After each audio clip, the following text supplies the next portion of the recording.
Ooh!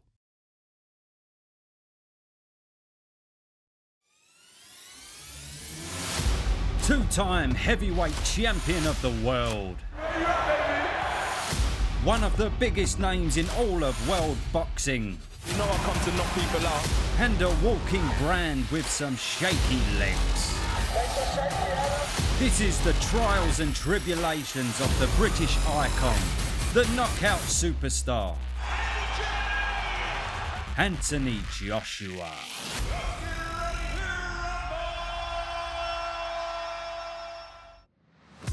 Born on the 15th of October 1989 and christened Anthony Olafawemi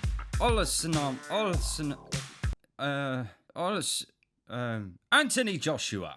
Raised in Watford with 4 massive friggin' teeth, Anthony attended King's Langley Secondary School and excelled at football and athletics throughout his younger years.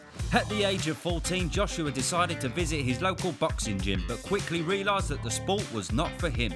At the same time, his antics outside of school were leading him down a dangerous path. Pictured here looking like Vicky Pollard's ex-boyfriend, Joshua was hanging out with the wrong crowd, which led to his arrest in 2007 for fighting. AJ was banned from his hometown for a full year, which if you've been to Watford isn't really a bad thing. The fate of his freedom was left hanging in the balance, so he decided to become a meathead in case he had to look after himself in prison. Narrowly avoiding a sentence, he moved to London where his cousin convinced him to give boxing another try. It was the Finchley Amateur Boxing Club that Joshua walked through the door and quickly found his calling. He found his passion, his path to becoming a man. The grueling training and bodybuilding turned the street fighter into a skilled boxer.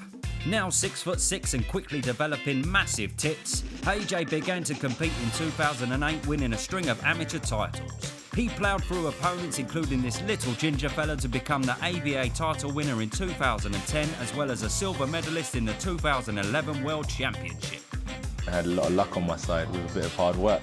He had secured his place in the GB team in the 2012 Olympic Games. However, it all nearly came crashing down. Whilst on the team, Joshua was pulled over and found in possession of 9 ounces of Bob Marley medicine in his motor. He was charged with possession and managed to escape with 100 hours of unpaid work and a 12-month community order. AJ knew how lucky he'd been and vowed this to be the last time of getting caught up in the dark underworld. However, the biggest heartbreak came with the GB trainees removing him from the squad and telling him to get fucked. Get the fuck out of here. After serving his time, the GB team said, bollocks, let's have you back.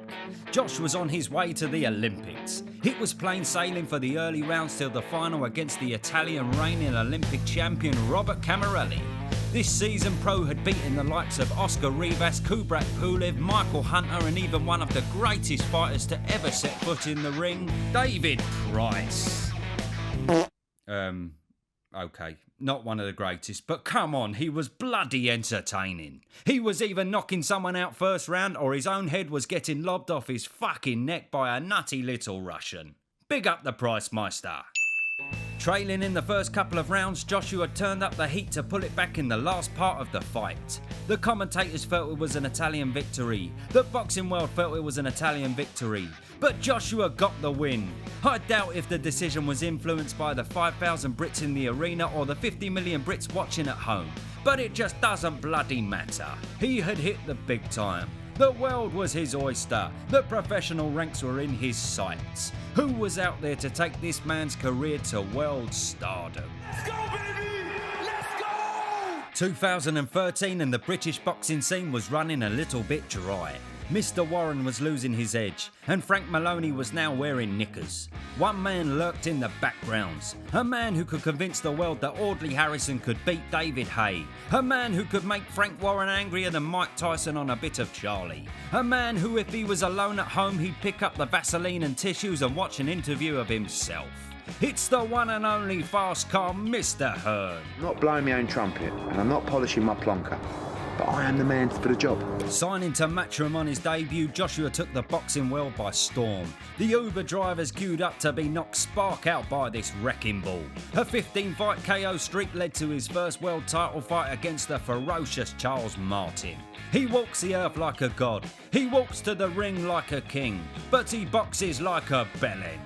World champion honours in just 16 fights. The man from Watford had become a beast in the ring and a walking brand outside of it. The deals were flooding in. When you have a body like this, it's understandable. I know exactly what it's like. There was one thing left to do to become the king. Boxing fans, are you ready? The Stadium of Dreams. The biggest fight in British history. 90,000 people at Wembley. My last fight, I knocked out George Groves at Wembley Stadium in front of 80,000 fans. Yeah, alright, just leave it, Carl, would you? Joshua versus the Terminator for the IBF and vacant WBA IBO titles.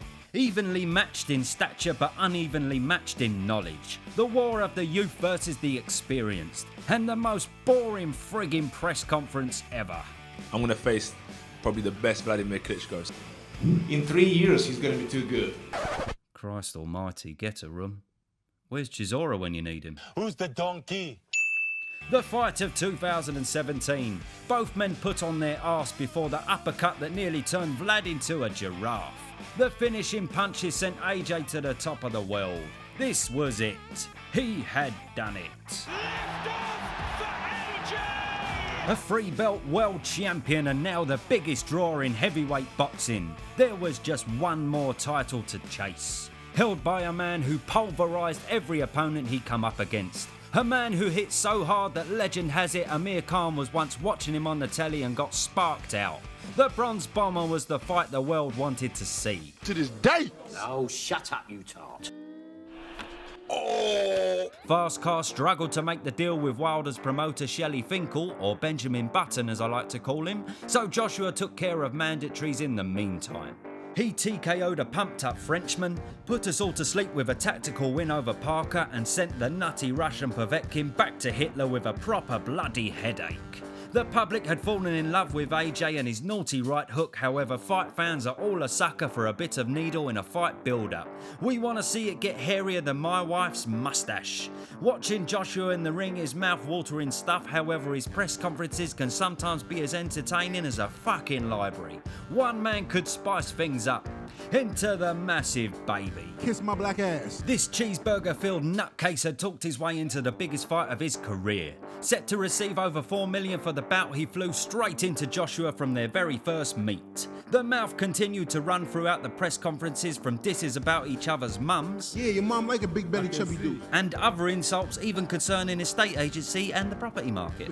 So stop it, you're a scallywag. The baby had tickled the public's nipples. Fans were pumped up for this epic rivalry. AJ was up against the brute force of this powerful warrior. The stage was set for Madison Square Gardens. The training had begun. The VADA testing was underway. Nothing could jeopardise this fight from happening. Nothing could stop Jarrell Miller from getting in that ring as long as there's a hole in his arse. Breaking news, and you have to be kidding me. Jarrell Miller has failed at a drug test. Jarrell Miller fails 3 drug tests. You fucking joking! Turns out there were 2 holes in his arse. One was for the burger dispenser and the other one was for the Jeremy fucking Beadles. The baby had more shite in his system than train spotting and the fight was off with only a few weeks to go. Right now, the mindset is who's the replacement. Eddie promised the fans a replacement that would make for another epic fight. He would produce another ferocious warrior to take on Anthony Joshua and take him into the deep end. Another sculpted muscle-bound monster to match the British powerhouse. Who could it be?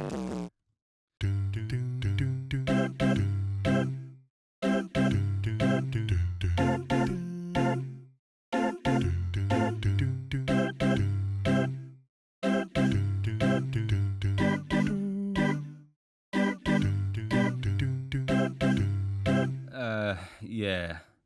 Instead, he chose Ralph Wiggum, apparently, which went down with the British public about as well as a new series of Jim will Fix It. The fans never saw the threat, but Apple and Pears knew this absolute athlete could fight. The MSG arena was bubbling for what was expected to be an utter Joshua beatdown once again. Andy Ruiz wobbled to the ring and waited for AJ. The boxing world to this day still don't know the reason for the delay. Conspiracy theorists say he had a panic attack, maybe the sparring caused an injury that flared up on the night, or maybe he was just taking a shit. It might have been a clinger, you just can't rush those things. He finally emerged and the show was about to begin. The height difference and the stature was an obvious advantage for AJ. The shady sizing up in the first few rounds till the same old AJ story was about to unfold in the third round. There he goes down! Big delivery! He's in big trouble here! And he's going for it! Oh! But sweet child of mine, were we bloody wrong? And he's going for it! Oh! Ruiz catches Joshua! Anthony Joshua! The hombre shocked the world. Edward had a meltdown and Frank Warren jizzed all over the TV. Was this the end of the AJ story? Where did he go from here? In his mind, he was to walk only one path. The path of redemption. The reason we're here today, of course, to officially announce the epic World Heavyweight blockbuster event between Andy Ruiz and Anthony Joshua. I'm looking forward to getting back in at December 7th and reclaiming my belts. Let's go, champ. After some heavy negotiation, the rematch was in motion. A £100 million offer was made to stage the fight in Saudi Arabia. Eddie gave this some serious thought. And about 0.4 seconds later he said, yes please. What's up? Oh, go on, man. The mission for redemption. On becoming a world champion, Andy thought it was a good idea to eat half of Mexico, whilst AJ learnt the sweet science. The clash on the dunes. The excitement was unbearable. The tension was incredible.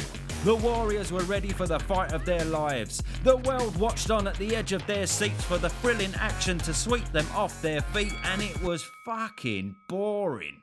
Like proper boring.